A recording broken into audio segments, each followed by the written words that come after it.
man. You are listening to the Morning Buzz here at 90.3 WMSC Upper Montclair. Today, we've got a great show lined up for you today.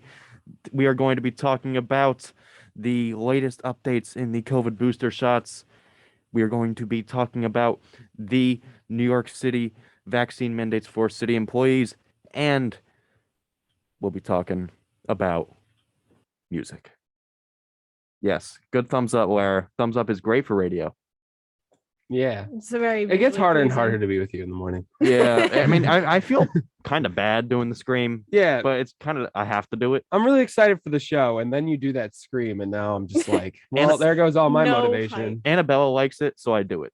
Annabelle, I like the how? All scream. right, Annabella says she likes it, and then she needs to be in studio when it happens and watch your ears get pierced. Is it And that then bad? I think she'll have a different change of heart. Is it that bad? That goes for if any of you It's not audience the members think, greatest. wow, what a cool intro. Be in the studio as Yes. the intro happens. You go a little deaf and you're also kind of just waking up. So now you know what it's brutal. That's It's the just point. It's brutal. supposed to wake people up. Brutal out here. But I like to no wake filler up. words yet. Yeah, well, me and you were good about that. Yeah, we're pretty awesome. Yeah, you're also pretty awesome, though. Newscasts. Yeah. Kelly, Mar, our newscaster, not meager, even though it should be meager. Give us our newscast, please. Okay, update in the massive manhunt for Brian Laundrie, the fiance of the deceased Gabby Petito. Unidentified human remains have been discovered inside the Florida Carlton's Reserve. The FBI have set up a tent for a medical examiner and closed off the area. Brian's parents, Chris and Roberta Laundrie, arrived at the scene and were met by law enforcement as further investigation of the area continues. President Joe Biden will travel to Newark, New Jersey on Monday to discuss the $1 trillion bipartisan infrastructure bill. This includes $12.3 billion for New Jersey, as well as funding to be used for the building the long-awaited Gateway Tunnel under the Hudson River, and the separate spending bill now being negotiated between progressive and moderate Democratic members of Congress. This will be just a few days before Governor Murphy tries to run for a second term. Tropical Storm Ida damaged the Red Hawk Diner in the beginning of September. Repairs had to be made to the roof, ceiling, and other parts of the building. However, Montclair State Dining Services announced that the Red Hawk Diner will be open Sunday through Thursday from 9 p.m. to 1 a.m. for Grubhub pickup. Today's forecast is sunny with a high of 76 and a low of 56. The humidity level is 42%, and there is an AQI of 36. So the air quality is good. Thank you. Kelly, I like your newscast. You and Sal, you both kill it with the newscast. Is that, should I say a thing? Should I say a thing? I'm going to say Do the it. thing. What? Is that why you two are together? Because you're both good at newscasts? It's just so Wait, weird. that's weird. It's super weird. That's why I Oh. asked if I should say it. Is it like do you think that you're the reason they like each other? They're in sync. Oh, I am definitely the reason. That's my first filler word. Yeah. I'm definitely the reason. You're I'm So, 100% the reason Kenny you're together. is even the though, reason that you two blossomed into what you are now. Even Awesome. though they met, even though they were together before they met me. Yeah, I was still the 100%. reason. We Yeah. saw them together before you entered their lives. Yeah. Yeah. It was once just talking. Now you guys are together. Yes. Yeah, I just want to make See, that they abundantly took the next clear. level off of your newscast, Off of the news. discussing the coronavirus, people dying in the world, and and Phil Murphy. money problems, and Phil Murphy. All of this wraps around into a true love story. That's right. That's how Romeo and Juliet started. Ben, right what you here. love, you With love Phil Murphy. sports. We got a sportscast as well. Alex Braun, our sportscaster, please give it to us. Yes. The NBA started this week with the New York Knicks beating out the Celtics in a thrilling double overtime win, 138 to 134. And the Brooklyn Nets lost their game against the defending champion Milwaukee Bucks. In football news, the Giants lost 38 to 11 against the Rams, bringing their record to 1-5. And Saquon Barkley did not go to practice on Wednesday due to his ankle injury. In hockey, the Rangers beat the Maple Leafs 2-1 in a crazy overtime win. The New Jersey Devils beat the brand new Seattle Krakens. So the Krakens are not doing too great to start off, but they're getting there. In MLB, the Houston Astros beat the Red Sox making their standings. The Astros are leading in the ALCS 3-2. And the Braves are beating the Dodgers. The Braves beat the Dodgers 9-2, making their lead 3-1 in the NLCS. And then Red Hawk sports, the women's volleyball team won this week 13 in a row, tying Montclair's 25-year record for most consecutive wins in women's volleyball.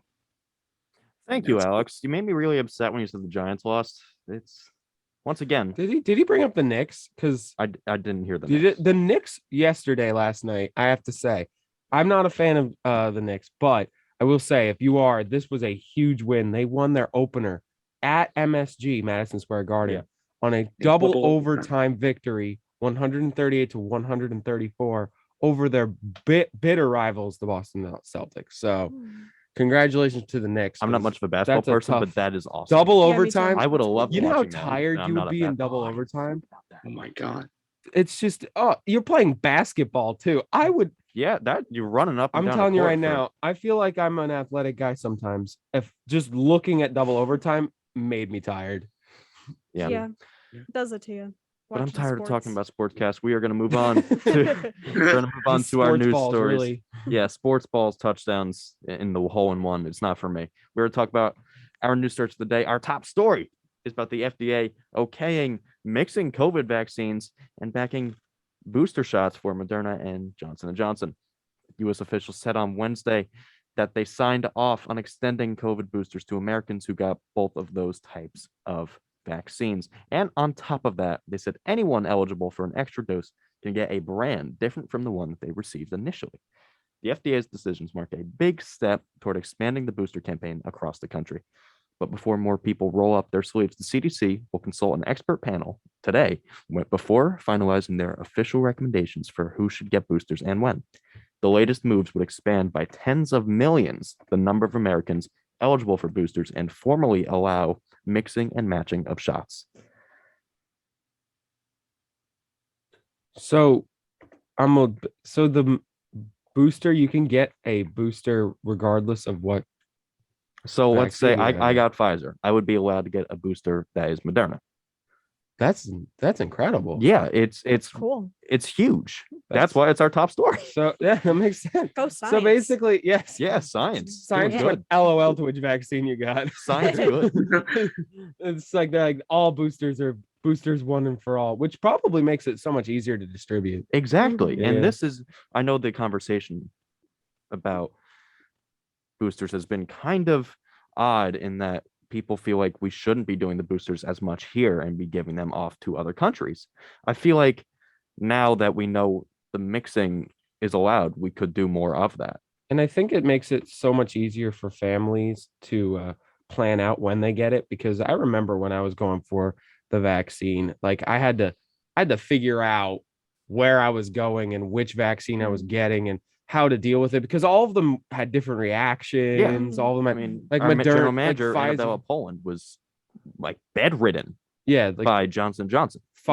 Johnson and Johnson is like the worst one when it comes to right after you get your shot, because it's 2 shots in one. Yeah, Basically. exactly. Yeah. Moderna's second shot destroys you, and Happened to my mom. Pfizer's first shot destroys you. It's that commonly. I'm not saying that Yeah. that's how it is, Yeah. but commonly it's a that's how trend. people. That was the Mhm. trend. Yep. But I will say the Pfizer Moderna, if you took like a 4-hour nap, it was weird.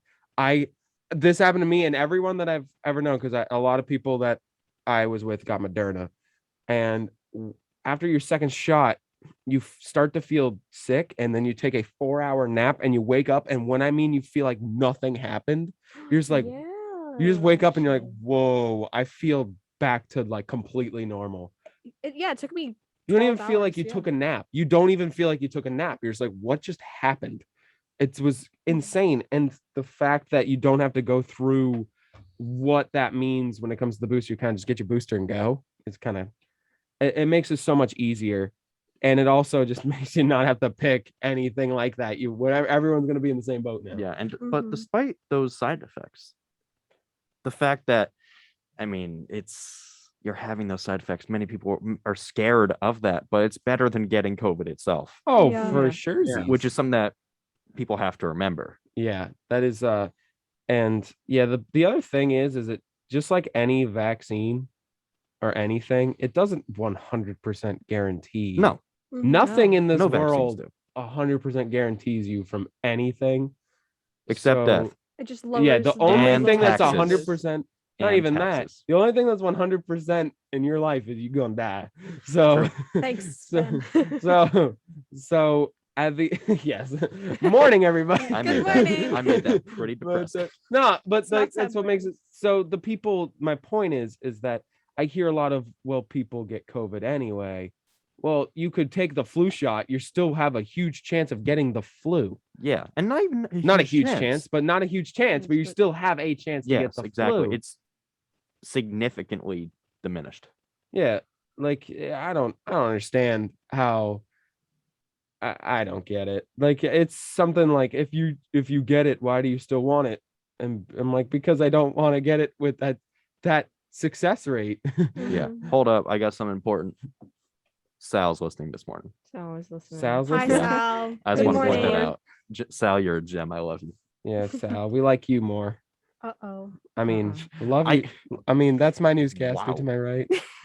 You said that earlier. You started this trend. Well, I meant in a different way. He meant it in a I meant in a way. way that, what was the way? It was that I like him Him more more- than she likes him, which isn't as a true, but- joke, which is So, obviously not true. Do Wink, you wink.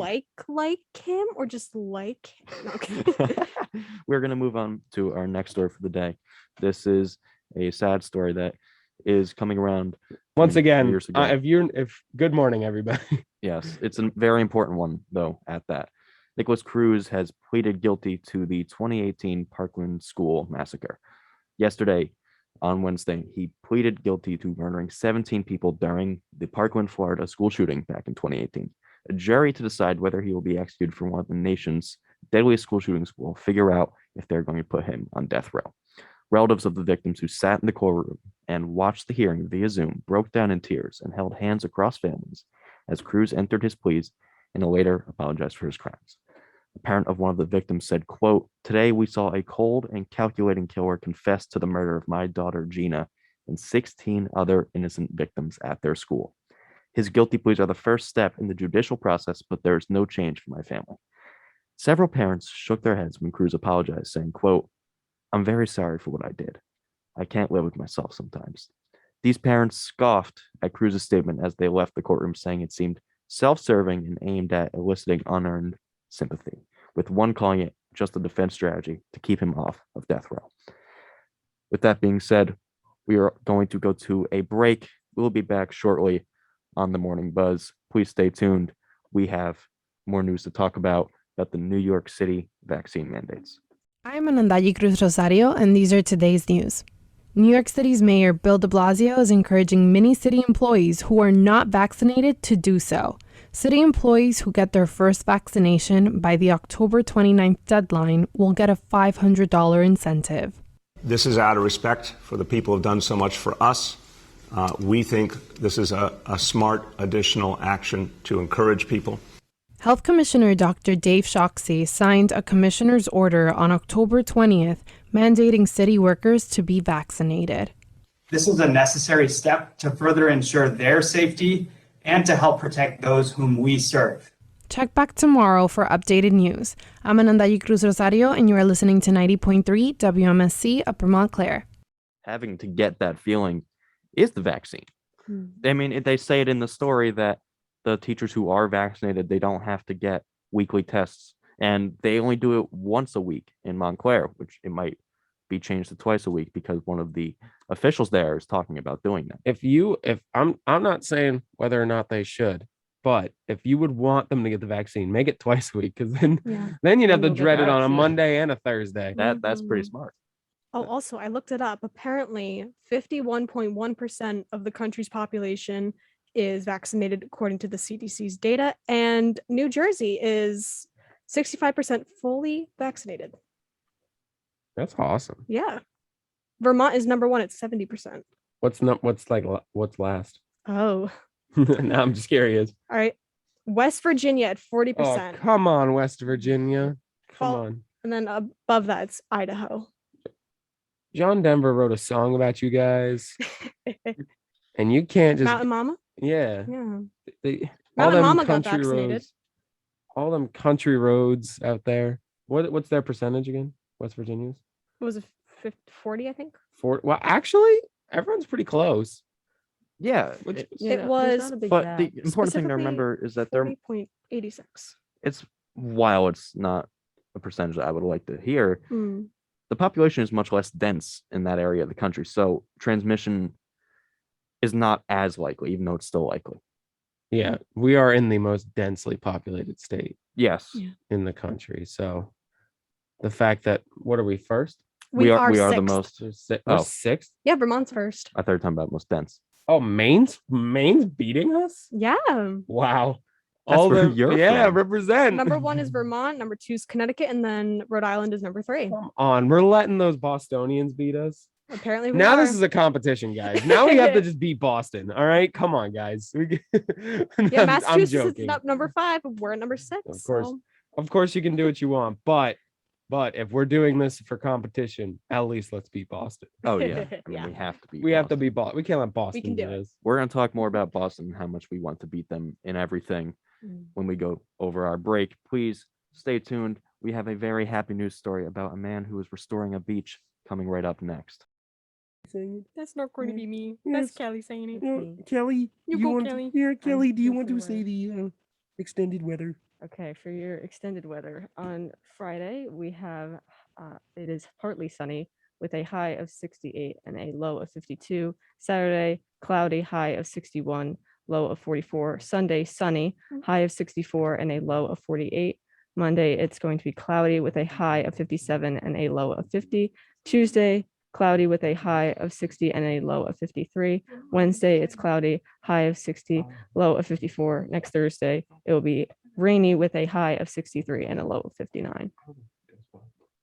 Thank you, Kelly, for telling us. When you said cloudy, I can't not hear the word cloudy and think meatballs. We okay. We also want to thank Kermit for his beautiful appearance. Yes, He's gonna make songs Yeah, for thank you rainbows. guys. Yeah, I'm gonna go play my banjo. we need a top. Thank of you, the, Kermit. We need a top of the hour for Kermit. I agree. That'd be Dude, that's great. your own Yes. segment. Yeah. Yeah. Oh, Kermit. You're listening to 90.3 WMSC Upper Montclair. Well, banjo, stay cool. Yeah. I Oh, can't do it. oh, I just sounded Kermit awful. left.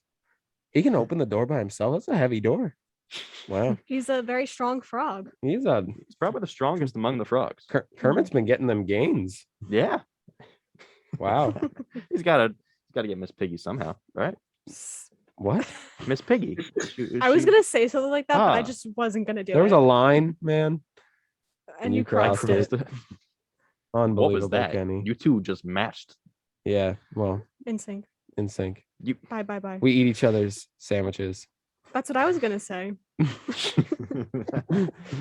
Peanut butter and jelly. Anyway. What I'm gonna say is our story for the day, our Good News Network story. We have a retired banker who devoted a millionaire fortune to restoring protective sand dunes on beaches, on islands. Fortunately, for Tybee Island in Georgia, they caught the eye of a rich banker, and he had a green heart of gold. He is paying a king's ransom to create a storm-resistant living beach where animals and beachgoers can both exist at the same time. They can coexist. It's like an Avatar in The Legend of Korra when she opens up the spirit portals and the spirits and the people can live together. Sorry, I had to. Alan Robertson is a former international banker who spent $15 million of his own money to restore an 8-acre beach on Tybee Island. Involving nearly 50,000 cubic yards of sand, the rebuild was costly but necessary, as scientists hypothesize that climate change will cause stronger storm surges, which has already raised sea levels around the Earth by around 1 foot. Robertson's restoration, which kindly included 2 parking lots offshore, is so successful, the National Oceanic and Atmospheric Administration asked him to write a book of best practices for beach restoration, while some experts have said he is 6 to 7 years ahead of this country. Why can't we have more people like this guy? Right? Yeah. That made me Mhm. happy. What a true legend. I love nature. I'm glad we're doing something to save it. He spent $15 million on this. Well, That's a lot of money. yeah. That's $15 million. But he's a rich banker, so this is like us spending like $30. I more like 15. don't know. I mean, he's a Yeah, retired 50. banker, but while bankers, they do make a lot of money. I feel like he. Yeah, they spent a work lot with money.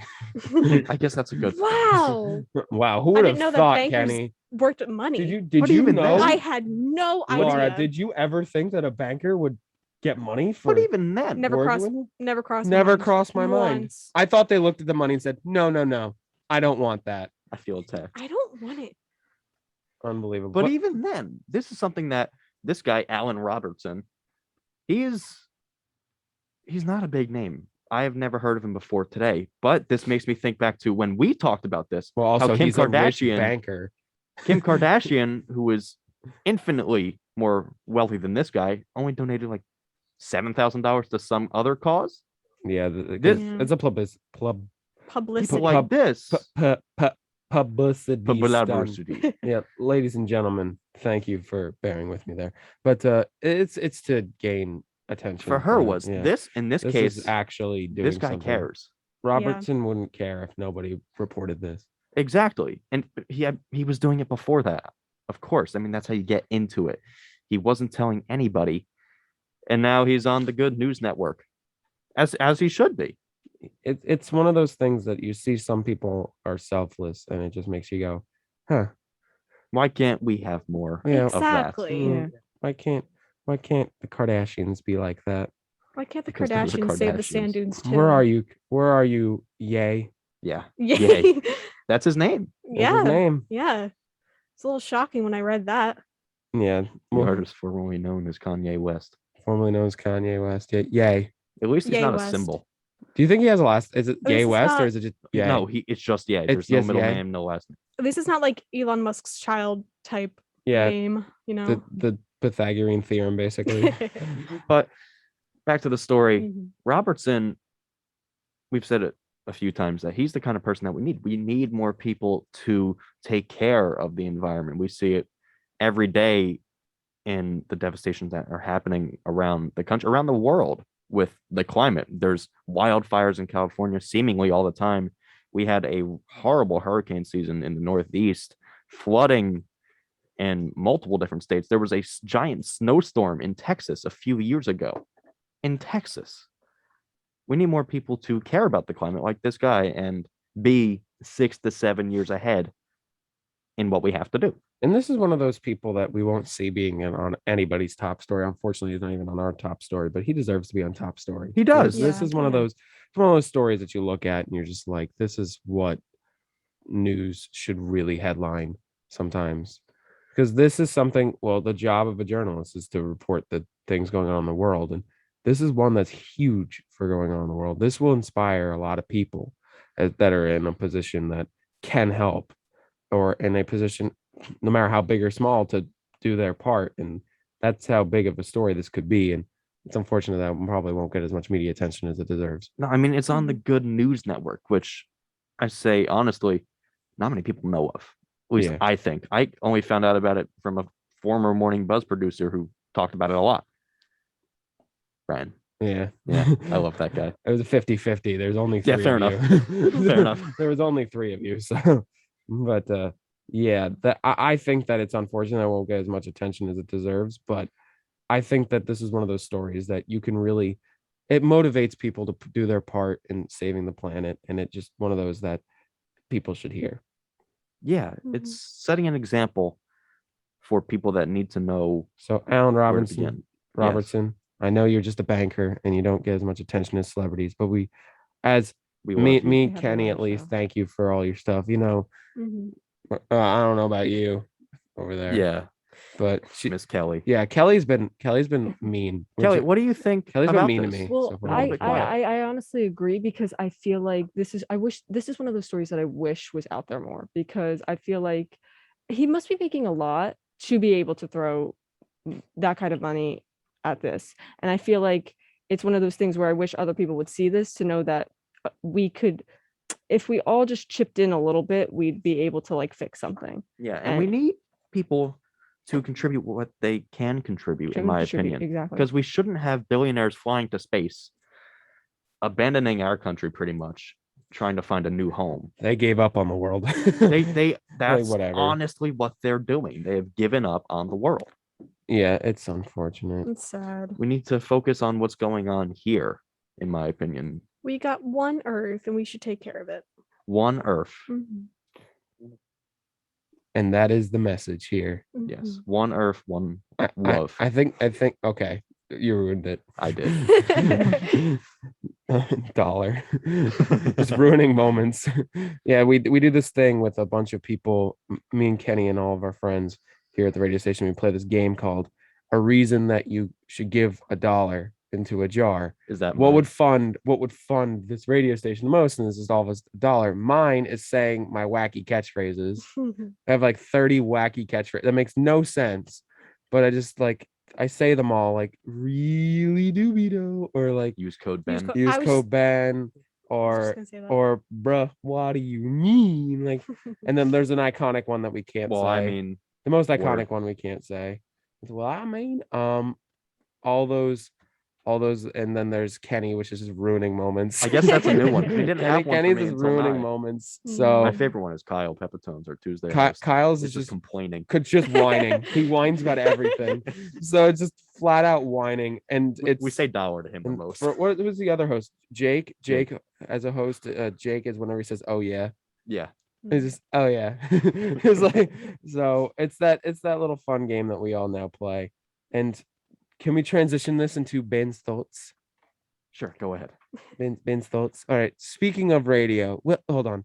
Welcome to Ben's thoughts. We still need to work That on needs that. to- We need to sound make Yes, the that needs to be a intro. sound effect. Yeah. Mhm. So, all right. So, this is why when I do the morning buzz here in this beautiful studio that I love with all my heart, you know, I don't like the middle seat. There's 3 chairs. So there's the host that's behind the board. And then you go to the other side of the table and there's 3 chairs. There's one for the far right mic, one for the far left mic, and one for the middle mic. I always get here 1 minute before the show starts. so I usually end up in the worst seat, or I get lucky and sometimes don't. The worst seat is the middle seat. You're the middleman. It's the middle seat. Now, You and your puns. I'm sorry. I'm a guy that likes to put his feet up. I'm a guy that my whole life I would, you know, when you were in those desks, I always put my feet under the person in front of me's yes, those desk. little bars. That are was just- that's how I'd sit for the dawn of that being a thing. Even when I was in elementary school, the poor person in front of me had to deal with my legs because I am spreading my legs forward. I can't do that well when in this middle seat because there's this big platform holding me up and I'm just like my feet are just it's just a blockade and I have to sit normally like a normal human being and it kills me inside a little bit and it's just the worst. I love spreading my leg and keeping them stretched out and and making sure There's a little spot there. and though. making Sideways. sure Yeah, there that you they're- go. yeah, see, now I have to now I'm on Go an that way. angle though. See, I'm taking your spot. It's not fair. Yeah. Now I have to be rude and take another because now I need to We're sharing stretch the Zoom out screen a little anyway. bit On this side. and yeah, it's the worst, Well, we're man. sharing a screen anyway. This so is it's how fine. selfish I am when it comes to platform. I always have my feet up Well, because we're going to move on. I just want to say it was bothering me the whole time, man. And that concludes Ben's thoughts, Kenny's favorite segment of this show. Up next, we have Lara's music segment. Before that, we're going to jump to a song by Blink 182, which we'll be talking more about in just a few minutes.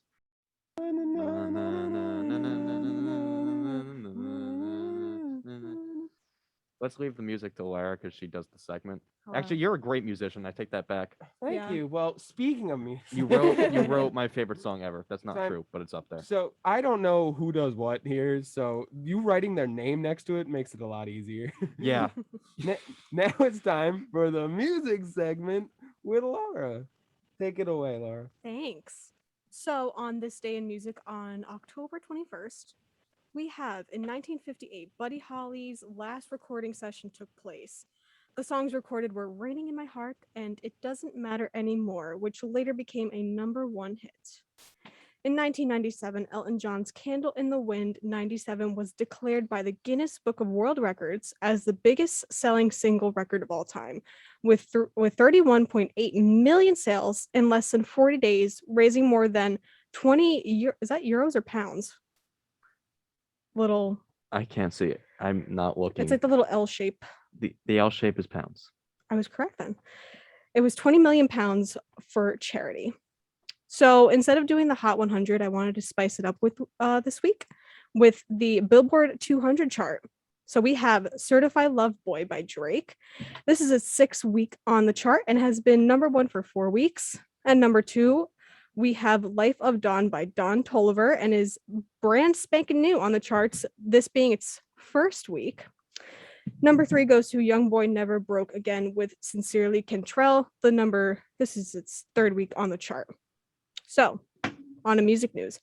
A lot of artists have dropped some music. What's on music news? Adele dropped her new single, Easy on Me, last week. Her album will be debuting on November 19th. And on its first day of release, Easy on Me became Spotify's most streamed song in a single day.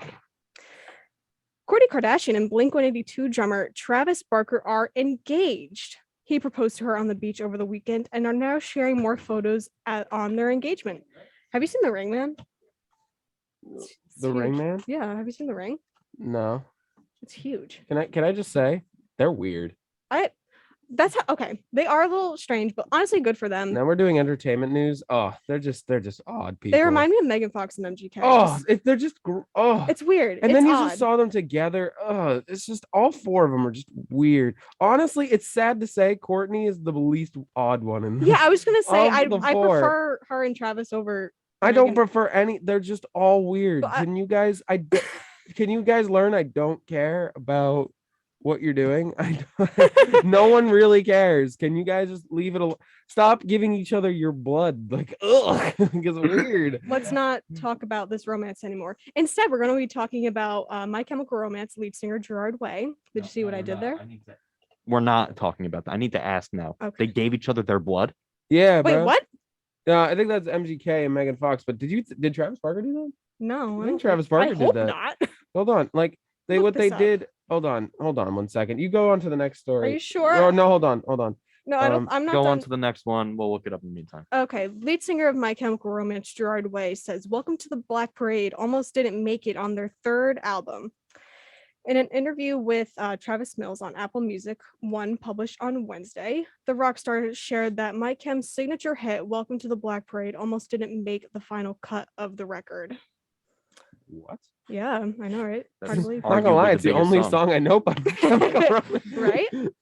He actually went on to say that the track was nearly left off the record because it was the hardest one to finish. I had felt that we needed one song on the record, that touchstone, that kind of introduces your concept, and then the lyrics and the themes of that song kind of embody the themes of the whole record, Way said.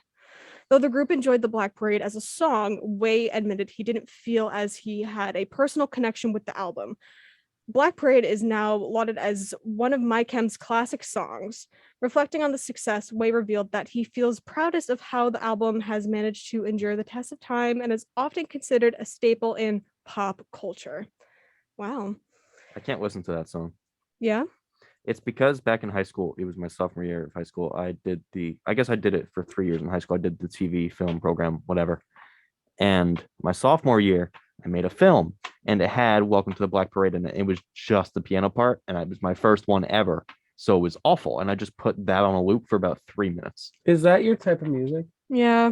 It's good music. Your punk rock? Yeah. Indie rock? I love my punk rock. Carry on. We'll carry on. So, oh my goodness! In your last story, Oh, this Oh, one's a there's good more? one. There's one more. So Paul McCartney revisits the Beatles breakup and he said it was John's fault. That's it. That's it. man, you ruined the moment again, Dollar. I'm sorry. Let her say the Well, punchline. I of that didn't story. actually see it there. I was just saying that's it. Really? Oh, I wasn't reading Wow. it. Yeah, I apologize. I thought That's I okay. thought that's what that big "that's it" at the end of we the just share a sentence brain was. cell. It's No, I fine. just said it. I didn't even see it. Unbelievable. But by the way, it is confirmed. Travis Barker gave a vial of his blood to Courtney Kardashian. Why? Why? This Why? makes me angry. Why? Just wa- confirm. there is no valid reason to do that. That's just weird. Listen, I don't like blood work anyway, and just the fact that you drew blood and are giving it to your significant other is just bizarre. I don't think that I don't also when it comes to all this, I don't think that Lil Nas should have gotten in any sort of problem when it came to putting blood in a shoe, but it's weird. Oh, it's super weird. It's real weird. It's real weird. Anything weird. with It's bodily liquid is It's weird. just odd. It's Mhm. why there is no reason for you to do that. What Yeah. was the reason? It's for attention. Of course. Tony Hawk actually put Wait, there's nothing. What Wait. did Tony Hawk do, Alex? What Tony? Tony Yeah, Hawk the things put people blood do in for red attention. paint and I look at- sold I look- it wow. like 100 boards. Mirror moment. So you could ride on Tony Hawk's blood. You can ride on Tony Hawk's blood, Alex? That's so lovely. On a can what? skateboard. Yeah, he put it in the paint for like 100 boards he sold with Tony Hawk's blood in the paint. What? What? That dude. so weird. Tony Hawk did that. Yeah. That's the last person I would expect. Yeah, you Right? don't look at Yeah. Tony Hawk and say that's a blood guy. That's a blood sucking. That's a vampire person. acting guy. Yeah. Yeah, so did you know they weren't the first ones to do it? And Angelina and Billy Bob Thornton did it Yes, I Why? do in know the about that. 90s. I do know about Why? What Why? was the reason? Why? No one. I'm sorry, but if that's what it takes for you to be a like I for have the a media question. to give you attention, that's pretty sad. I have a question. Which that's your why I'm like, question? I don't know why Lil Nas got in trouble. Like that's just I don't I don't think like that's the that bad. idea, but like you shouldn't have gotten in trouble for it. No, Yeah. I have a question. What's your question? Do you think John Lennon gave Yoku his blood? I hope not. That Or- is a fantastic question. He would have. If he did, he should have gave it to the boys. He broke code. Lara and I were talking about this morning. He broke bro code. Yeah, 100%. for real. There's a bro code, and he broke the first commandment of the bro code. He did. Yeah, you can't do that. No. Gotta chill with the boys. But as I always say, the first commandment is always broken when you find the special one. But you still get in trouble for breaking the bro code. At Yeah. some point, everyone will break the bro code. You- But you have to give your blood to the boys. and you're not- you're a Chad if you never break the bro code. But That's if you fair. don't know what a Chad is, it means you just. Can you explain Chad? I don't know how to explain Chad. I will. Can you try, got Lara? you. Yeah, Have you ever broken the bro code, Ben? numerous times. I I've broke the broken it bro as code well. last week. I've broken bro code. If as you're well. listening, Okay. if you know who you are, I'm sorry. I did break a bro code. I last have, week. according to Urban Dictionary, a Chad is a phrase describing a stereotypical young urban white male, typically single and in his 20s. This phrase usually used to denote a stereotypical quote Chad behavior, which is usually derogatory. Should I read the little? Yeah, it means Yeah. examples of being a Chad is a guy that does 100 push-ups, dates a girl for 10 minutes, and then drinks alcohol weirdly. What a Chad. What a Chad. Total Chad. Total Interesting. Chad. I'd like to talk more about. And the they never stories break the bro code. again. Oh yeah. Yeah, they never break the bro code. Yeah. They Back they're- to the story. yeah. Back to Yeah. the story. I cannot believe that. Oh, this is important. This is extremely important. Annabelle Poland, our general manager, she has contributed to the conversation. Oh, false. Chad False.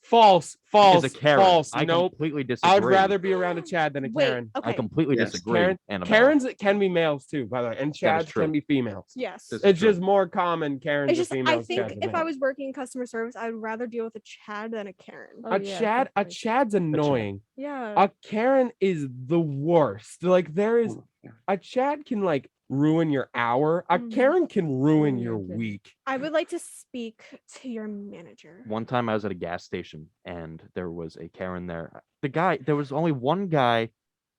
I finally There. cracked my back. There was only one guy there working the gas station, and it was taking him a while to get around to the cars. It was rush hour. Nobody was there to help him. And there was this one woman who it was taking a while, and she started screaming, "God damn me, man, yes!"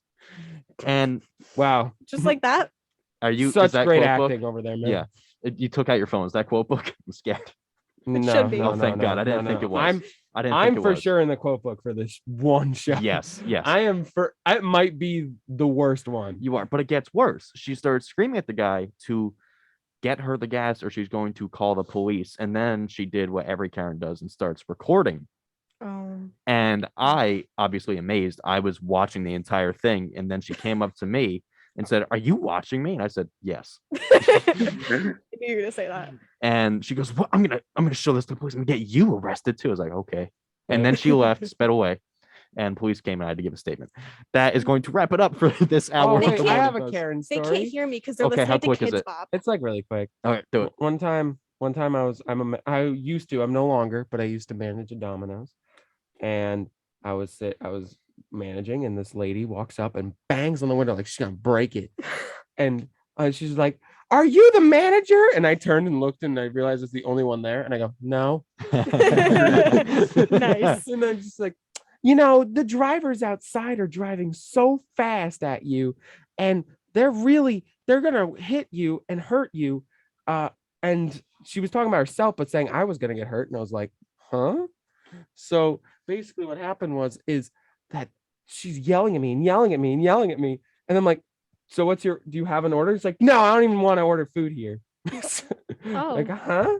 And then she goes out and then just completely leaves. And then I get a phone call from my boss that says that's the 30th time she's called.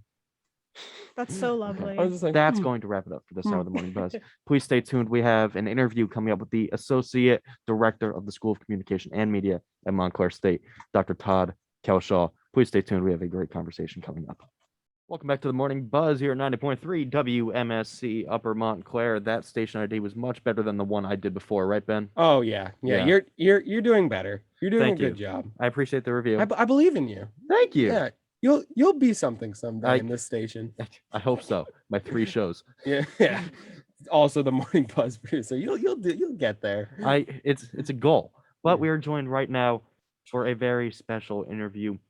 So at Montclair State, the School of Communication and Media staff have been working very hard to revamp the school and its curriculum. This is all to celebrate the school's 10th anniversary and premiere SCM 2.0, a new beginning of sorts for the revolutionary building and program we have here at Montclair State. Chief among people who have been making the change is the Associate Director of the School of Communication and Media, Dr. Todd Kelshaw. And right now we are joined by the man himself. Thank you for coming on to the show, Dr. Kelshaw. Oh, so good to be here. And I have to start off with saying one thing. These headphones aren't working. What? If so you disappointed. if you rotate that little knob right there on Yes. your right, Oh, you just know look how high tech we are. If that doesn't work, we are updated. if that doesn't work, is it working? Yeah, we're all good. All right, great. Perfect. That- Yeah. great I introduction. will vouch for the technology in the WMSC studios. It's fantastic. So good to be here, you guys. Yeah, can you actually talk about that a little bit? The partnership a little bit with Sony. I was going to ask a different question, but you made the transition way too easy for me. Well, I will say, you know what, we're very fortunate because when we opened this building, was it 3 years ago? I lose track of the time. 4 years ago, that it was, and it still is, among the most highly advanced technological buildings in higher ed in the nation, right? It's fantastic. And it was due to our partnership with Sony, right, which wanted to use this as a demonstration site, especially for their 4K studio facilities. Now, of course, you think our students are learning on equipment that's actually better than what they're going to be using out in the real professional world. But, that's not necessarily such a bad thing. But, I love our facilities here, and I certainly love the WMSC facilities. Yeah, I know Tara Cicchetti. Tara is our Monday co-host, and she's been here since 2015. So she's seen the change herself. It's a 4-year-old building, and I imagine if I was talking to her right now, she would talk about how amazing it is. Yeah, it is remarkable. But of course, something that COVID has taught us is that we need to be really fleet-footed, that there's something to be said for the big studios and the big tech facilities. But, you think about how adept the students have been with figuring out how to do things remotely, much more portably, on the fly. So it's kind of neat that we've got these great facilities, but when it comes down to it, Ben, I'm going to grab your phone. It's like this stuff, that we can increasingly do stuff with. And that kind of goes along with why we have to reinvent, the SCM, why we're entering SCM 2.0. It's not about getting rid of our studios, but it's about adapting to changing times, changing technologies, changing platforms, and the ways that we do stuff. Yeah, and before we go into the next question, I gotta say how spoiled we are. We got to walk into this school and we're like, wow. And I have to say, the first professor I ever met was you, Professor Kelshaw. And I have to say, the first, like, he was so excited when the Patriots lost. He called me out in on a lecture hall with 150 students. You're just yelling at me like, the Patriots lost. Well, I don't know if I was yelling at you, but I definitely wanted you to know where you stood, Ben, because well, yeah, let's not go too far there, but certainly absolutely. And it was one of the funniest moments of my freshman year. But I do want to ask you, what is SCM 2.0? Because it's a little different. But we want to get more elaborate on what is new here with. So let me say just a little bit of history, right? This school is approximately 10 years old. It took us a few years to figure out how to do it before we actually, created and established it. But it was born out of different departments that existed separately, right? We had a Department of Broadcasting, we had a Department of Communication Studies, we had a filmmaking program, which was in the Art and Design department. And we recognized then, this is going back 13, 14 years, that we had to create an integrative kind of program, that we had to think about communication holistically, not as separate departments or separate disciplines, but we needed to think about our world and our communication environments as being is permeating a wide range of contexts, from our interpersonal context all the way to our global context, mediated and face-to-face communication. We needed to think holistically. So we built those programs, and that was back in 2011 when we really got formulated and formally launched. The exciting thing about our discipline, the reason we're not in like classics as a discipline, is because everything changes constantly. It's our technologies, as they're tied to the ways that we relate and do things, as they're tied to our culture and our society and our industrial platforms, right? And their business models. And we think about how there are new jobs and opportunities and professions and entire professional niches that didn't exist 5 years ago that now exist. So we constantly have to update. So before I even get into what we're doing to update, this is funny. I was thinking yesterday, it popped into my mind that a memory I'd completely forgotten about. But when I was a little kid, I had this assumption that the world before I was born didn't have any color. Right? That the world. I did the exact same thing. Did you really? I used to watch black and white movies. I was like 6 years old, and I asked my mom, was it actually black and white back then? And she's like, no, Kenny. Did you actually think people walked around? Yes, I did. But it's hard to imagine, right? Because something that isn't filtered through our media, because we perceive things and our perceptions are shaped upon our media experiences, our engagements with our media. So, you guys were born, around 2000-ish? 2001. 2001. So that was certainly before, right at the dawning of social media. We didn't yet have smartphones. We sure didn't have self-facing cameras and selfies or selfie sticks, right? So much has changed since then. But can I just ask you, have you ever thought about what did the world, you had said before, harking back 40 years earlier, right, to the black and white era. But what do you think? Did you ever imagine like what the world was like in the 90s or 80s or 70s before you were born? I think about that all the time. I have two older brothers that are kind of significantly older, and they grew up in the 90s and the early 2000s. I wonder what their experience was like, and as well as my parents. I said it before, I have 3 different shows here, and they're all music shows. I'm a huge music fan, primarily in the classic rock era, so I'm always curious how it was to live through that experience as well. Ben? I think the number one thing is wondering how people were not as reliant on this little phone we have. Even our station manager Kai Masiak says, I can't go 5 minutes without this thing. I cannot go 5 minutes without at least staring at it. We have supercomputers in our hands. And we have this, and I can't fathom that 3 years before I was born, they didn't even have this. Like nobody even had this. So the thought of how, in just my lifetime, we've evolved into having this little square, this little rectangle be like the founding, like nobody can go anywhere without it because it's just everything in a little square. It's mind-boggling to even think about. Do you think that life was better or worse or just different before you were born? I think that it was better on a term of social standards, but I think when it comes to being safer on a being safer. I think there's its pros and cons. I think the worst thing that this does is it sets a social, I mean, you talked about it in your an intro to comm a couple years ago. It's like the social standard now through social media and stuff. I think that's probably the worst part about the phone. I think there's a We've seen that whole with heap Facebook of recently. pros, but that's probably the con that I always think of when I think of this. Yeah, Yes. yeah. I mean, it's interesting to think about. And here we are at this moment where everything's changing so rapidly. And we realize that as a School of Communication and Media, it's not just about the specific topics we teach or how we teach them. It's really about our broader kind of curriculum, and not just our curriculum, but also our co-curricular activities, the kind of projects we're doing, the opportunities we're forging, and that really students are driving and leading. And I want to emphasize the students driving and leading stuff, because I always say, and I've said this to you before, Ben, it's people your age who are driving world change right now, who are using the tools, who are pioneering new ways of doing stuff. It's not me, it's not my generation, right? But it's you guys. And we are at such an incredible moment, I think, in human transformation. And I don't mean to exaggerate. I don't think I am exaggerating. I think that we are at probably the most transformational historical moment in human history. And it's your generation that's driving stuff.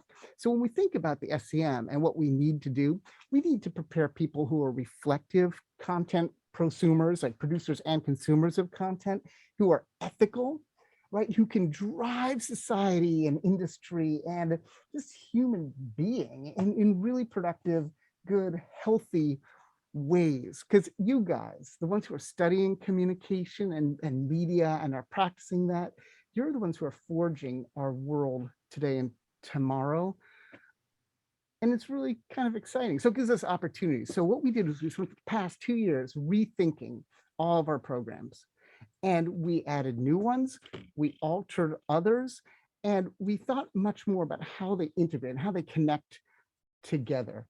So we've launched some brand new programs, and I'll point to one as an example, like our advertising program. So we have the strategic communication area. We've got public relations, and now we added, first of all, we supplemented that. It's called social media and public relations, because PR doesn't happen the way it used to. It's really driven in social media environments. But advertising too is no longer just about like telling people to buy stuff. It's about engaging people in much more interactive and dynamic ways. So we added this major as part of our StratCom, our strategic communication area, and we've really essentially overhauled all of our programs to make them much more digital first in the ways that we think about things, and to make them much more intersectional with the other areas. Yeah. You would say salesmanship has gone digital. It's no longer, Oh yeah. yeah, no longer a person talking to you. It's now content and things through social media now. Yeah, and engagement. It's engagement. It's like you engage people. You don't just plunk messages at them. Yeah, it's now it's the headline, it's the clickbait, it's stuff like that. Yeah, it is. Speaking, Ben has once told me. And on the other side, aside from the kind of strategic messaging, we as consumers have to be very reflective about how we engage with that kind of content, because we're saturated with marketing messages, with advertisements. We live within them all the time. So we have to be very reflective, careful, thoughtful about how we engage with that content. And I know this is not part of the thing here, but Yeah. for an incoming student in this new School of Comm, how the big problem is, I see this a lot when it comes to people that are classmates or people that don't even go to this school, is people provide false media, they provide opinions, they provide clickbait that leads them nowhere. How as media students here, how can we learn to properly use the social media, use this new method of online journalism? How can we really revamp our way to become more better at this, become mature, and do that the right way? And I'm going to bounce that in a moment. I'm going to bounce it back to you to think about how you think. But one thing I emphasize over and over is that it's been too easy in recent years in our mediated platforms to dehumanize other people, to think of them not as real people, but as these kind of anonymous things that exist out there. So we don't engage with other people as much as we should. So I think that we need to rehumanize our communication environments and always think about people, not just as objects or as functions that are being performed, but as real people. Think about the way that hate speech plays out or that bullying plays out in online environments. So much of it is because we've dehumanized other people. We don't think that we're doing anything bad because they're not people who are worthy of respect and good treatment. And this is really part of our daily experience. The ways that we treat people, even in interpersonal contexts, we often forget that they're real people.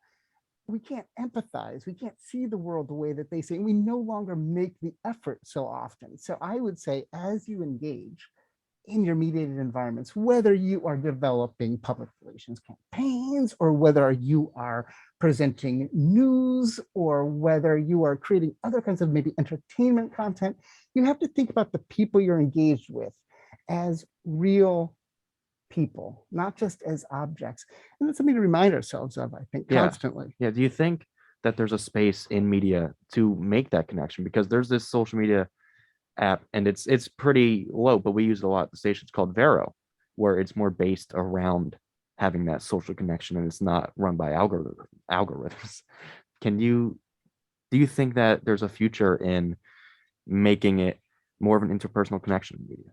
See, I guess it's interesting. I guess it's a bit right now, and you've been watching the news about Facebook, right? So we see, for example, the kind of monetization basis of really all of these platforms. As long as there's a monetization basis, they're always going to be algorithmic, drivers of this. It's going to be less about the social connection, or I stated that wrong because it's always about the social connections, but it's going to be less about the humanization of people and more about the kind of objects of marketing or the kind of big data tracking. But to be human in an age of big data is not necessarily an easy thing. So it's interesting when you talk about a particular social media platform, which isn't algorithmic, which is based upon user-driven choices. I'm assuming. I don't know much about that platform. That is. Yeah.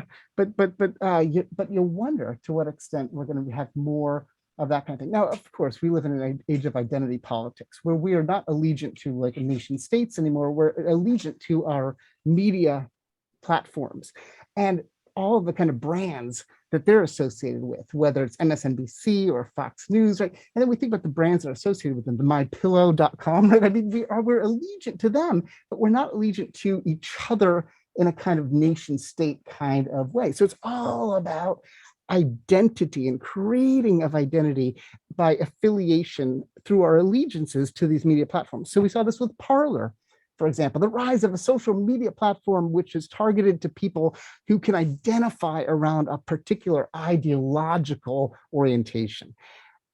You think about Vero and you think about other kinds of platforms. To what extent are they creating kind of in-groups, identity connection platforms, and by extension, out-groups? Yeah, we're kind of at a reflection point. I know in my one class, I'm a senior here, so I'm taking transmedia projects, and we have talked a lot recently about algorithms and AI, and I've noticed a trend among the class that we're all becoming kind of sick of it. Huh? Yeah, that's really interesting. Yeah.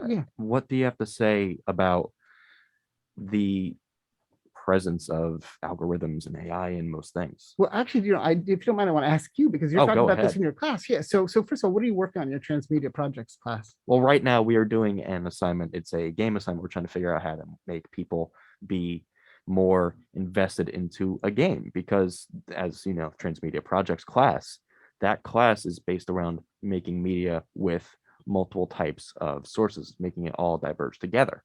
So this project, the game project, is about finding different ways to converge a simple game and make it much bigger in scale. Mm-hmm.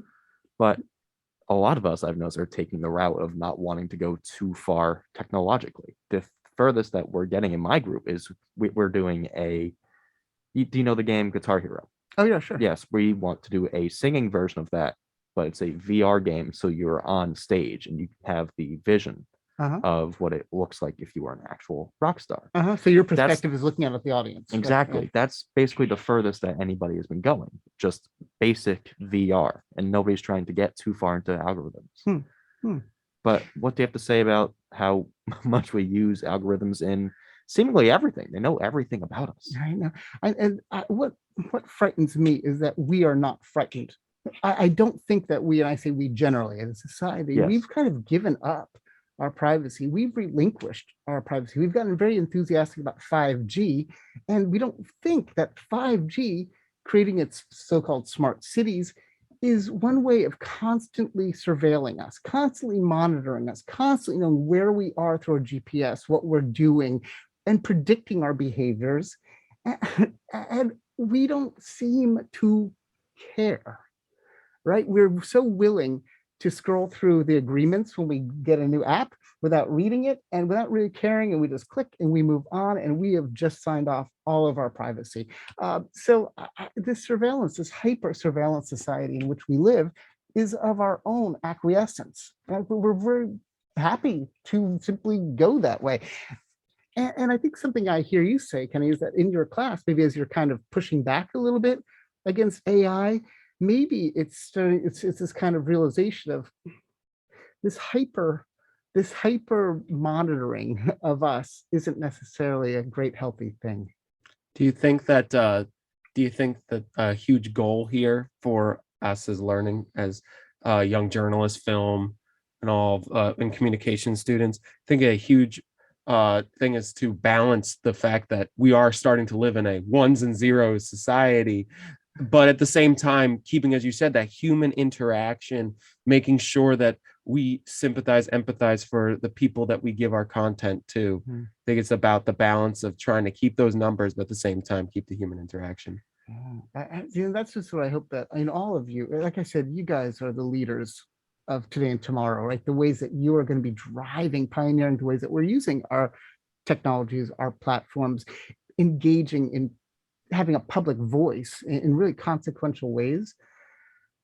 I don't know, I think to really always ask the question, what does it mean to be a human in the age of big data? Right? What does that mean?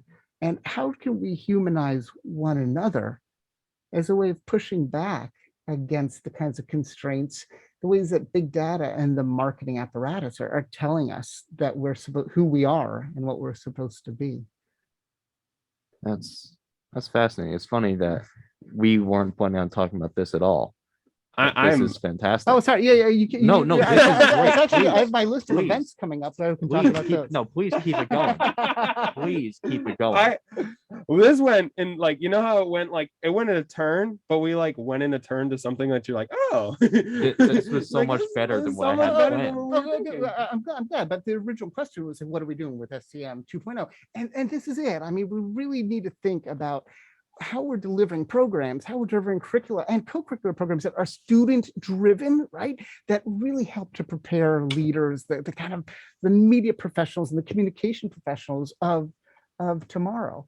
Because it really is you guys who are going to be the leaders of our world. So I think we've done a good job. I like our curricula. I think we've worked really hard, by the way. I'll say huge kudos to the faculty who spent years really working together, collaborating, wrestling with hard problems about how to create new programs that are really forward thinking.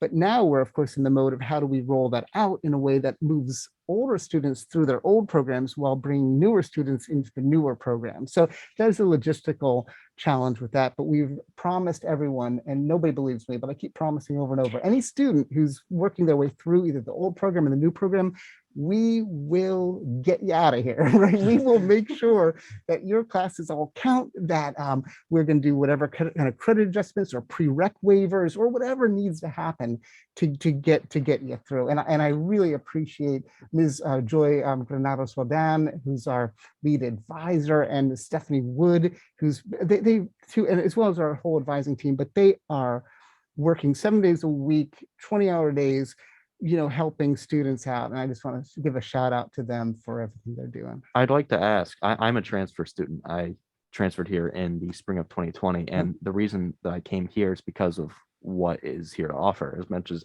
people make jokes, it's all here. It's really true for this building. So what are you adding to SCM 2.0 to make people like me who want to find their purpose in media and just in general to be more appealing? Yeah, well, when you came in, right, you didn't have the luxury of so much that really happens in this particular space and beyond. So this is why I just love seeing you guys in person here, that we can actually do this. It just feels new and fresh and vital again, doesn't it? Yeah. Yeah, so look forward to our travel programs. We've got our LA course that's happening in the spring. We've got our journalism course to New Orleans that's happening in the spring. These are opportunities that will be increasing as we go. We are restarting our partnership with Bournemouth University in the UK, which is an exchange program. They send students to us, we send students to them to study media. We're working on now a partnership with the University of Graz in Austria. Partnerships all over the place, opportunities for students to kind of get out of the building, as much as we love our building, but to get out and really engage in the world in important ways. Much more partnership work with New York City and Los Angeles. And so I'll say, speaking of Los Angeles, Michael Price, one of our alums, who's well known as key writer for The Simpsons, as well as many other programs. Really wonderful, gracious dude who's been so good to our students. He's actually visiting this Friday and tomorrow. I will be there. Yeah. So at 12:30, he's going to give a talk be talked with in the presentation hall of this SEM building. That's from 12:30 to 1:30. So if anybody wants to come by, I encourage you to join Michael Price. That will also be streaming on our YouTube channel, but please do come by. And what channel is that for YouTube? Yes. Well, we have our own YouTube. You can link it. Links from our School of Communication and Media site. Perfect. You thought of it all. So it's amazing to me to think that SCM 2.0 is about making the world the SCM in a way, because we're expanding to other countries. We are finding those connections. SCM 2.0 is School of Communication and Media is the world, because that's what media is now. It's the world. What's going on everywhere. What can you say about the world expanding in media? Yeah, well, I mean, it's so interesting to think back to when Marshall McLuhan in the 1960s was talking about the global village, right? And at the time, we had the launch of the first telecommunications satellite, and we had for the first time satellite, linkages to connect people around the world, and suddenly we had more of a unified media environment across the world, and we started to have the rise of cultural convergence and the kinds of globalization, for better and for worse, right, that has arisen. But our age right now is one of hyper globalization. The interconnections, the cross-cultural, the kind of breakdown of those cultural barriers, the kind of seamlessness of cultures. And again, there are great downsides to all of this with regard to cultural imperialism, for example, and economic imperialism.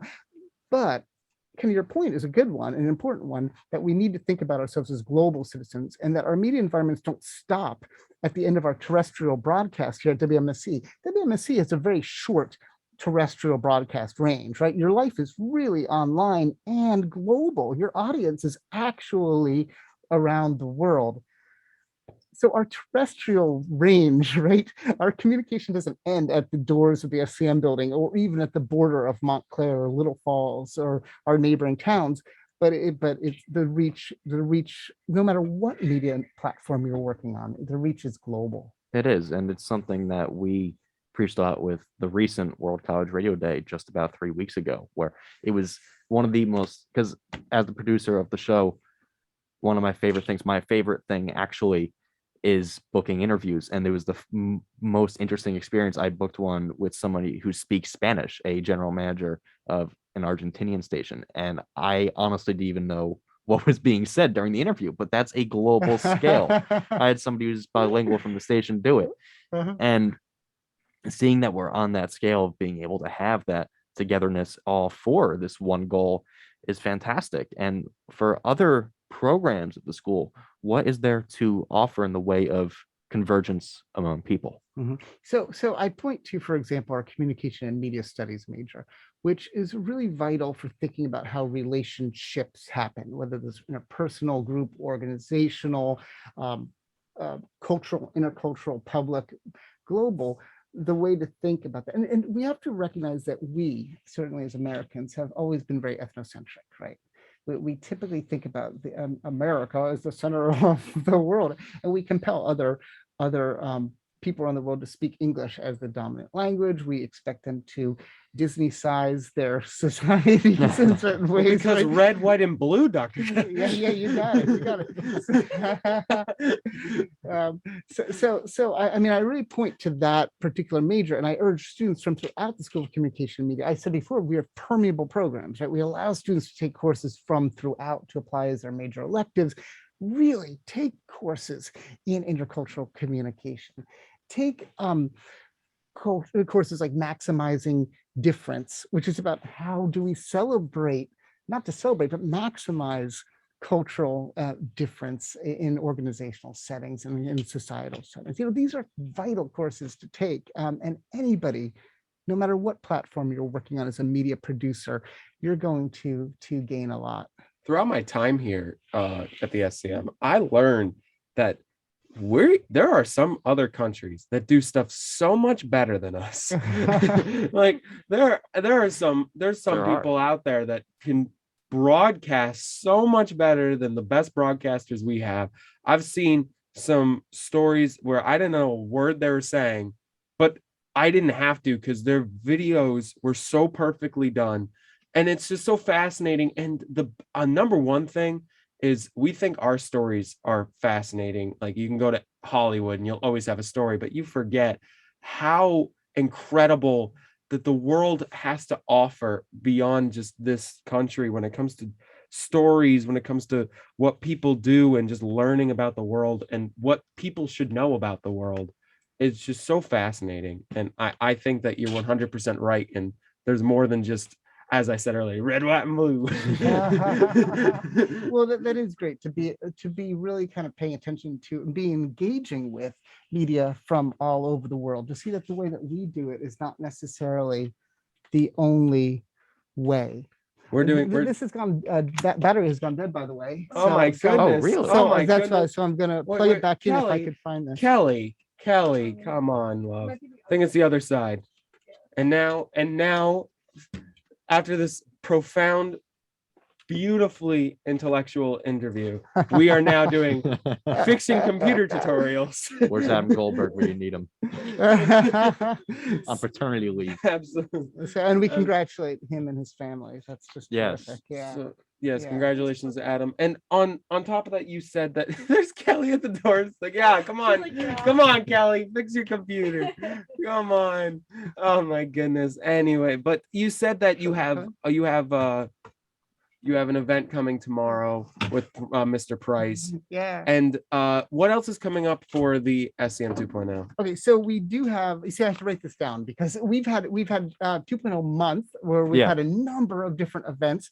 So we have the one on Friday with Michael Price. Also, I urge everyone to go to the Montclair Film Festival on Friday night, 7:30 at the Claridge on Bloomfield Avenue in Montclair, where 10 of our BFA film students are showing their work. Really? I work at the Montclair Education in Montclair Film Festival, so that's really interesting. Fantastic. Yeah. Well, hopefully you'll go. Right. Yeah. So really great work. I mean, our students are so talented. So it's just exciting stuff. Next Wednesday, in the presentation hall at 12:30 to 1:30, we have our own Dr.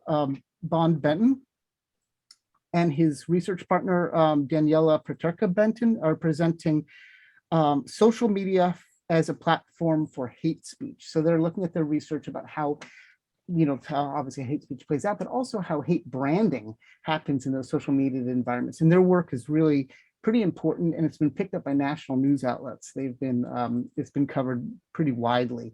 So that's going to be a very interesting and important thing. If you can get to that one at 12:30 on Wednesday the 27th, that'd be fun. Wednesday the 27th? Yeah. I'll see what I can do because that sounds very interesting. Yeah. And these will be, I believe they may be recorded. So if you're not able to get to it, we'll be able to see it on the YouTube channel. That's fantastic. So something I wanted to ask you about is I personally know students who, we've talked a lot about transformation and new curriculums. And one that I think should be named is FMTV. The merging of film and television, as the name would imply. Yeah. And I personally know students who are upset about this change and they wish it kind of stayed the same. Why is this major better than before? Well, one thing that we had to really acknowledge, and this is all part of our reflection about what's happening at this point in history, we used to think about film and video or TV as very separate things.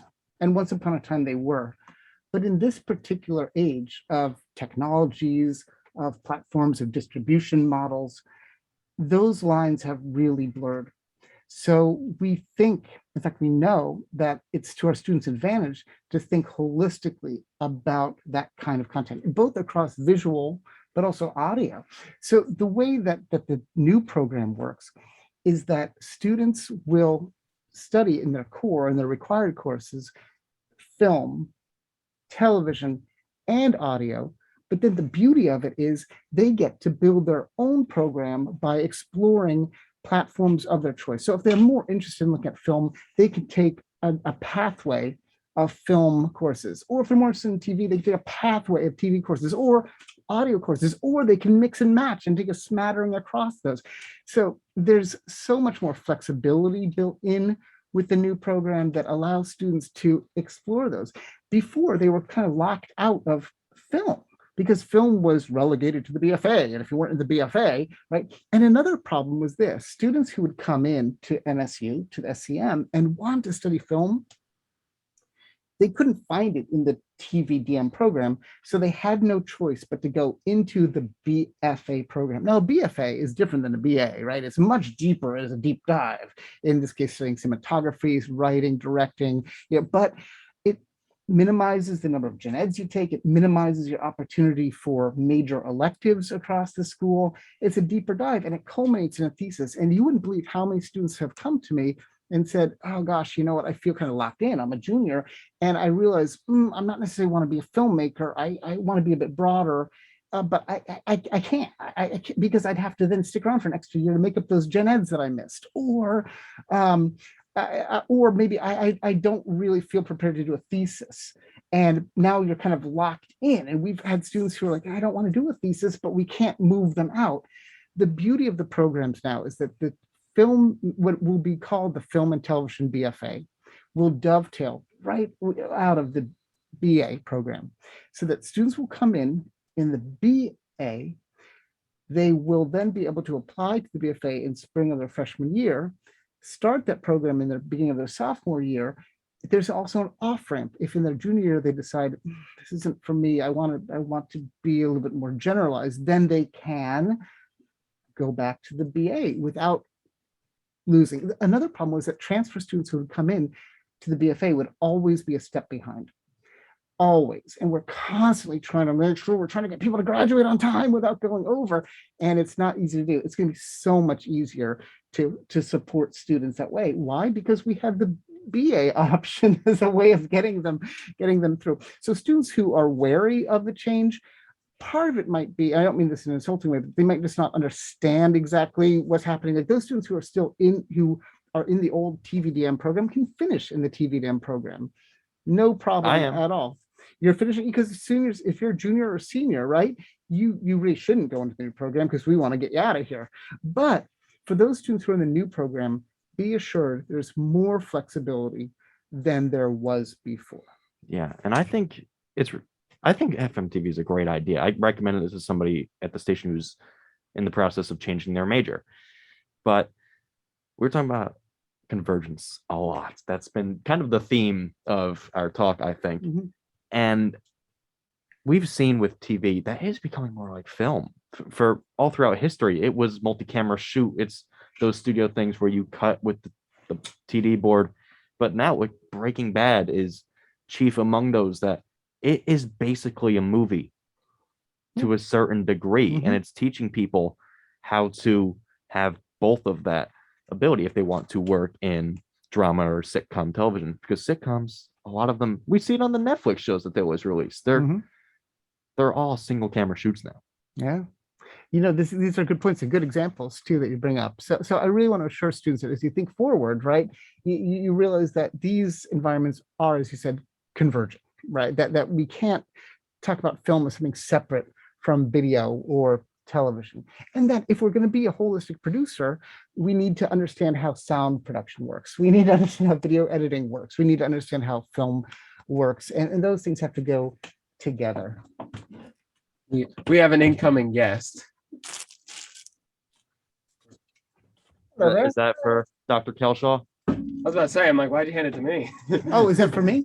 Yeah. I love my You dad. Is guys that my on phone, WMS? so that's, sorry, I didn't hear you. Hello, thank you for coming. Thank you. Now you're safe on the air and off the air. Thank you. It's a mask, it's a big Dr. mask. Yeah, it's the infamous it's our best friend. It's honestly we get used to seeing that little notification.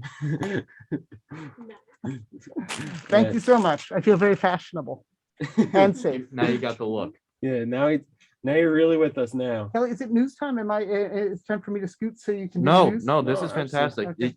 As much time as you have, we go our show until 9. If you were able to stay until then, we'd love to talk to you until Well, then. Because it's this fun is chatting with you personally guys. one of my favorite interviews I've ever Yeah, done. that's Right? I can't speak for you, but I'm having a Oh fantastic. man, I Ben's talked having to a some lousy serious time. celebrities, man. I'm joking. I've had a lot of fun. Yeah, and the Patriots still. Oh, are a problem. Annabelle, this is one of the funniest things. I was nervous when I first came to this campus. It's scary. This is everything's for real, and you're kind of scary. So when I first, That is the adjective I hear a lot. Yeah, about her, yeah. nicest person in the world, but not gonna lie, you're a little Well, I mean, intimidating. can I just share something? If a professor is heckling you, they care. Oh, the If they- Patriots were on what 7-0, and they If finally we make lose. notice of what you're wearing and that you're a country guy, we care. We're not like, it's never coming from like, look at that guy. You Look know? at this hobo. Well, over well, a little bit. A little bit. I mean, you walk into New Jersey with a Patriots like Yeah, sweatshirt, you're asking to be beat Listen, up. you gotta watch Walk it them. down? Yeah, but they were 7-0, and they finally lose, and I'm like a little upset. Sunday night football, they lost. I come in to Dr. Kelshaw being like, the Patriots lost right at me, and I was crying laughing when he turned around. That was so funny, and it was one of the highlights of my first semester. Yeah, you That was see- so good. See, Ben is always like talking about stuff and trying to get people to side with him, right? And so he loves this country singer, Luke Combs. Oh, and God. it's like, if you come anytime to the office, this is what's playing, to the point that I'm like, at one point I was in my house, he told my kid when she visited, you need to play Luke Combs. And if she was trying to get under my skin, and I was like, you cannot cross the boundary into my house. I have enough of you. I got the most angry text ever, and it's like, why is my daughter playing? And so we walked her. I don't remember, but I was with. You guys went to Kaya. get food, Yeah, I was and with our she station. felt like, she's 11 going on 18, so she feels like she's one of the crew. And they went to, I don't know where, to get sandwiches, and she's like, can I go? And I was like, Ashley was here, and I was like, okay, Ashley, you're a swim teacher, keep an eye on her. And then they walked, and then they were all talking, and Angie's like, that's it, I'm in college now. And throughout that walk, I slowly used her to want to be a college kid, to convince her to be like, all of us college kids like this country singer, Luke Combs. And if you ever get grounded, blast it. You missed something bad. It was Ben. He called you about a week ago, and for some reason Angie picked up. And I was saying to tell her to start saying use code Ben. See, this is what I have to put up with, it's like, it's part of like being entrenched in an office surrounded by people, right? Like all the time, but it's good. I mean, that's what it is. He saw your shirt, like your whatever you're wearing, probably head to toe, and was like, I'm gonna tell you how I feel about it because I see you. That's an I see you moment, Oh, right? So thanks, Dr. Kelshaw. there you go. Oh, well, Ben's he's a stand-up guy. Yeah, so Okay, do not. Okay, let me thank you for So saying that. first thing is But look at her, 'cause he can't. do not use that as like, I'm gonna talk about this all the time now. Well, yeah, I'm a Like, stand-up I'm guy. terrible. Like, see, I'll this is just what's be gonna like- I'll happen. just be like, Dr. Kelshaw said, I'm gonna, No, it's whenever I get in trouble, it's like, I don't know. I hear I'm a stand-up guy. I'll mess something up. I'll like forget to do something, and she'll be like, Ben, why didn't you do this programming thing? I'm like, I don't know. I'm a stand-up guy. I'll get it done.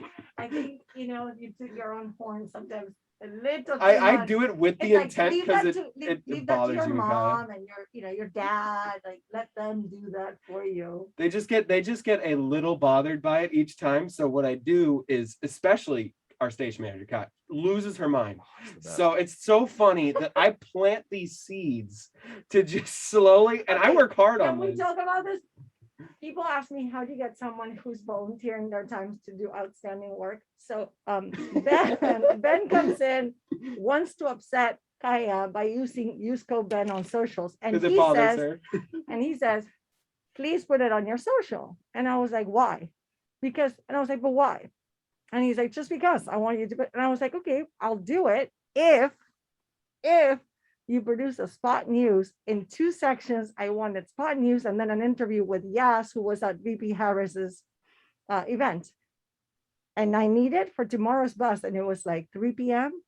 Mhm. And he stayed up till like 2 or 3 a.m. To- and got it done. Just so that I would put Just so use you code could Ben on my, ang- I was like, that's just so very you simple. could anger Kaya. I went to that length. That is how funny it is to mess with you and Guy. That is how much just the slow desire to punch me in the Right. face. Did I get the spot news? I did. You So did, yeah. we all See, got listen, something out of it. It was very good. It was I worked pretty hard on it too. Like I actually made it really good. And then the best part is just the slow anger of just like setting these little seeds that make you both just go. This is the throbbing headache that is ensuing to want to just like yell at me it's so funny. And I love you guys, but it's so funny. See, look, He's a that face. I'm He's just, a sponge. it's so funny. Yeah. I mean, this is to give everybody a little bit of our audience that doesn't know us, right? I met Ben when we were doing, he was not even a student yet. We were doing a broadcast from near his hometown in Seaside Heights. And it was summer eve, right? So June 20th, we were like, we're here to celebrate the summer in the Jersey Shore. And Ben was working at a space where they do games or you hang was a for 2 carny. minutes or whatever. I was a carny. Oh, yeah. So That's great. he comes in and he's like, oh, I'm coming to Montclair State. And I said, I'll see you on your first day. And to be fair, he was here on the first day. So that was it. That's where we met. And we you got were a to see. carny. Yeah. How about that? I What Which game was booth? it? Which booth? I ran 4 games. The day that they came, I ran the thing called Strongman, which is where That you one's hang good. on a bar. That's near my and hometown, for so I 2 get minutes exactly if what he's you, talking you've about. probably seen these.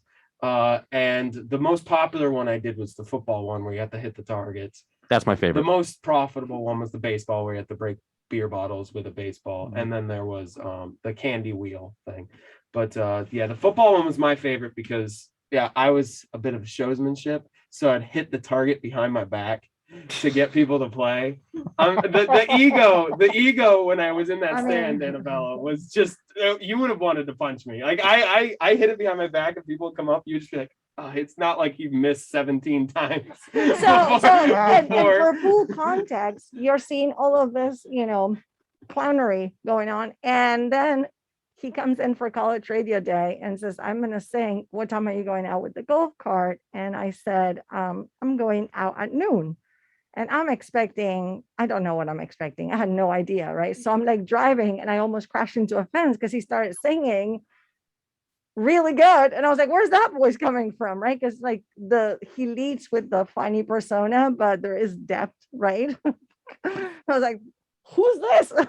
Right? So it's been fun. Stand-up guy. I will, yeah. But I will say the best part is when I first came into the school, I was nervous because being that I did theater and sports my whole life, I didn't know where to go. And that's what made your class so important, is because I wanted to be a journalist, but I didn't know what I wanted to be. I really wasn't even 100% sure I wanted to be a journalist.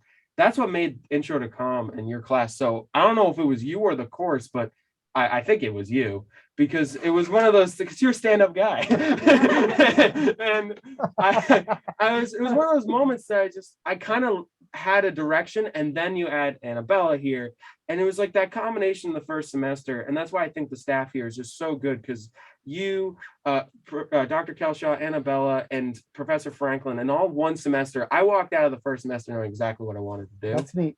And that's what made all three of you guys so important.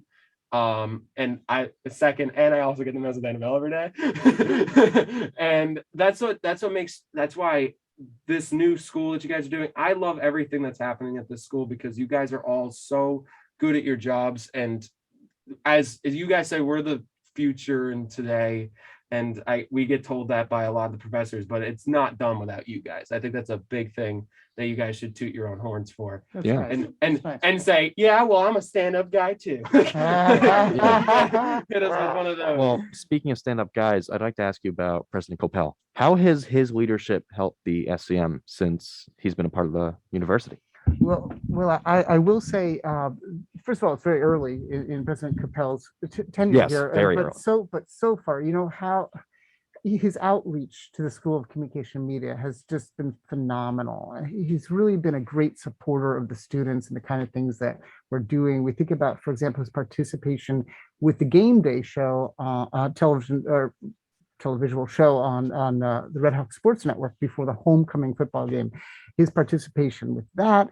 He's been to the SCM building several times for events. He'll be here November 3rd for an interview on the Morning Buzz. That's wonderful. You see, he's really very, very interested in the kinds of work that the students are doing here. And we're so excited about that kind of support. He also recognizes that what we're doing is something very valuable and consequential, right? Not only, as I said before, are we preparing, right, the leaders of tomorrow, because it is those people who are studying communication and media who are going to go out in the world and who are going to be the leaders of tomorrow. He recognizes that, but he also sees us as a real kind of outward facing part of the university, that there's real kind of potential for that. The ways that we can, that our messaging, the ways that we're connecting with our communities, it can be so vital. And he talks about it a lot, but his own interest in civic engagement and civic partnerships and the ways in which an institution like Montclair State can be a democratic institutional citizen. And it really has a responsibility, especially as a public institution, to engage its communities in productive, helpful, beneficial, empowering ways. And I think that he sees the School of Communication and Media as having ability to help advance that mission. And the big thing that I heard from him during homecoming was, first of all, I have to say, I saw you guys all dressed up in suits, and I was not prepared to be there. I was prepared to commentate the homecoming game for the radio station. I was just seeing you guys all in suits and me in sweatpants was so funny. But Ben, you're a college student. You know what I mean? And then I'm just talking to friends. We're not expecting you to show up like in a suit. Looking like a hobo. We are both wearing sweatpants. We are both wearing sweatpants right now. I'm talking to President. looking like a slouch. I'm like, how are you doing? But I'm sure he was very happy with it, yes, fine with it. and I'm sure something he preached was hands-on learning, and that was a big thing with of course, the new room. And what do you think is going to be the most imperative part? Why hands-on learning is so important for especially SEM students? Well, and I will back up to say too that we do need, of course, a good kind of balance of conceptual grounding. You can't be an ethical, reflective communicator if Thank you. I mean, as someone who did communication studies with a concentration in journalism, it is so important because you're able to be a better critical thinker when you're producing. You have the forethought of knowing like how is this being received, right? And what is in the mind of someone who's producing something. And sometimes you see their biases, right? Because you learn that. And it's so important. Then just here's the board and go and do radio. The same thing with the FCC, right? Same idea. Like you need to know the rules before you get on this, because anybody can teach you technical, but if you forget those rules, you're in trouble. I mean, and we talked, Sven, because unless you have 6 figures in your bank account, we cannot make some mistakes, even if we're number one. As I say to all incoming DJs, if you like your head attached to your neck, you don't say these words. But with the hands-on, right? I think that our American K-12 has been so risk averse in the ways that we teach kids that they are afraid to make mistakes, that we discourage mistakes, and it creates us as learners who are we're not good risk takers. We don't experiment very well because we're afraid of failure. And I think a hands-on learning approach, the kinds of things that we can do in facilities like this, allows us to play around, allows us to make mistakes, allows us to do things in ways that we can really learn from and grow from and really relish, rather than be embarrassed about. But that kind of hands-on learning, I think, is very important. And we have, as we were talking about earlier, we have the real tools, not just in our particular studio facilities, but also increasingly with the kinds of mobile tools that we're using, that we can go out into the field and we can explore and we can do creative stuff. Yeah, you sound a lot like Professor Gant when you say we need to make mistakes. I had him for News Lab for a semester, and him and all of the other professors I've met in the building are fantastic. Really, I was a TA for Annabella's class, and she's great as well. They all are. How do you get staff and faculty that are so interested in helping the next generation learn? That's really neat. We have a wide range of expertise across the faculty and staff, right? We have people who are traditional academics who have done empirical social scientific research, and we have people who have worked in industry and have in some cases retired and actually joined us as faculty as a kind of second career, and bring with them all of that kind of professional experience and all of that network, the set of connections. That's really helpful to us because it helps us with our mentorship program, which is very rich. If you're not familiar with our mentorship program led by retired Professor Mark Rosenwig, it's a great opportunity with fantastic mentors from throughout the United States. Those professional networks help with mentorships, they help with professional connections, internships, professional opportunities, but also the adjuncts that we bring in.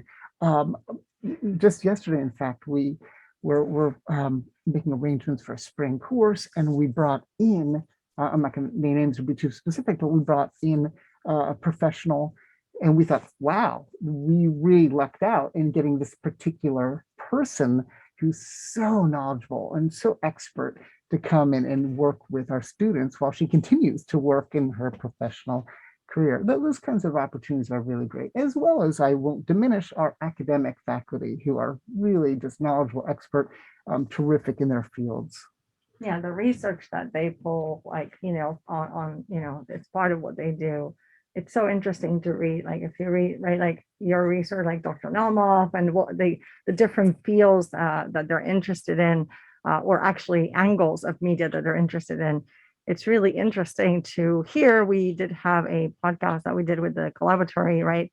And the grad students are really nicely integrated now in the Montclair SEM fabric, right? So they are there, they can mentor students on how to register for classes. That is a very stressful time, as I usually see people flying around the room in stress during registration. But there is a nice mix, which is something that I always share with them, because I went to Fordham, and this is not a knock on Fordham. It's a great institution. I learned how to write really, really well. But the ability to be on the radio station was not there, right? So I was a paper girl. I was working for the newspaper, and I was in the film club because we had like 2 really old cameras, and that's all we had, and we did films.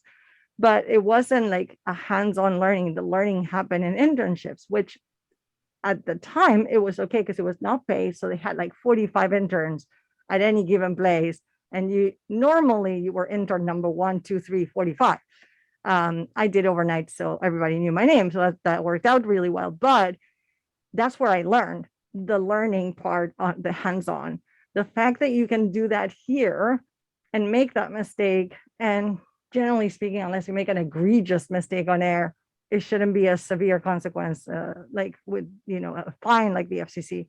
It's great because then you learn. That's when you really do learn, when you make those mistakes. This is going to be my final question for the show. Is I think that as hands-on learning, making mistakes, I think some of the best content that I've ever seen in all facets, like for example, if we're talking radio, I think personally, as at this point in time, the best host we have is Tara Cicchetti. Easily. She's the best host we have. And the most iconic stuff that I've listened when she does her stuff is the ones that are on the line, on the fence, just about to maybe be wrong. Are you teasing Ben and Tara take on the world? Yeah, a little bit. But no, but in all seriousness, it's the ones that take risk. It's the stories that she said that were really on the fence of, wow, no one would think to say something, and it doesn't break any law. Yeah, it's like when Annabelle is driving and listening and having almost a heart attack because if the line is crossed, it's going to be bad, but it's never crossed, right? It's a very nice balance because that's what shows